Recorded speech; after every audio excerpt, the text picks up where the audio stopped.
Sky News business and economics correspondent Paul Kelso revealed the breaking news from Chancellor of the Exchequer, Rachel Reeves. Sky News' normal scheduling was interrupted this morning for a breaking news bulletin.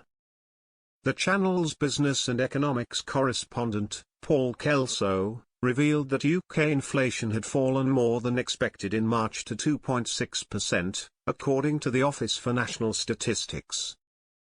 However, while gas prices had come down, he warned that April would see those rates rise again thanks to US President Trump's new tariffs. Paul reminded viewers that the figures were very much related to March and that April would most likely see that figure rise. Britons were told that this latest dip could be the calm before the storm of April price hikes. Consumer Prices Index, CPI, inflation rose to 2.6% in the 12 months to March, down from 2.8% in February, the Office for National Statistics, ONS, has said.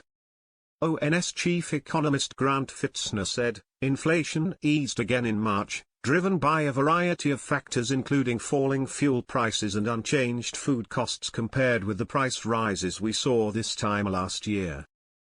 The only significant offset came from the price of clothes, which rose strongly this month, following the unusual decrease in February.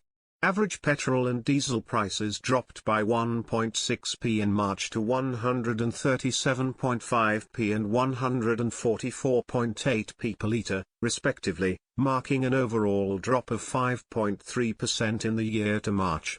Meanwhile, clothing and footwear prices rose by 1.1%, compared with a fall of 0.6% in the 12 months to February.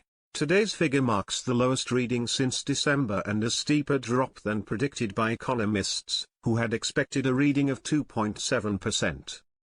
Chancellor Rachel Reeves said, inflation falling for 2 months in a row, wages growing faster than prices, and positive growth figures are encouraging signs that our plan for change is working, but there is more to be done. She added, I know many families are still struggling with the cost of living and this is an anxious time because of a changing world.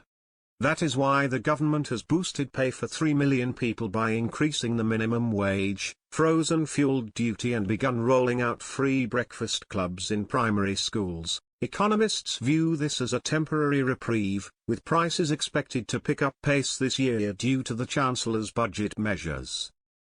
Robert Wood, chief UK economist at Pantheon Macroeconomics, said it would be the calm before the storm of April price hikes, which should drive up headline inflation to 3.6%. Harry Mills, director at Aucu Markets, added, crucially, these data are before the effects of April's tax rises and any tariff-related inflationary effects. So, whilst this is objectively good news for the economy, the government and the Bank of England, we can't look at this trend continuing lower with any degree of certainty given the inflationary headwinds we face. Shared on X, viewers who missed the live bulletin were optimistic about the news. One user replied, and I hope that means my shopping bill won't give me a heart attack next week. Let's see if it sticks or if it's just another flash in the pan.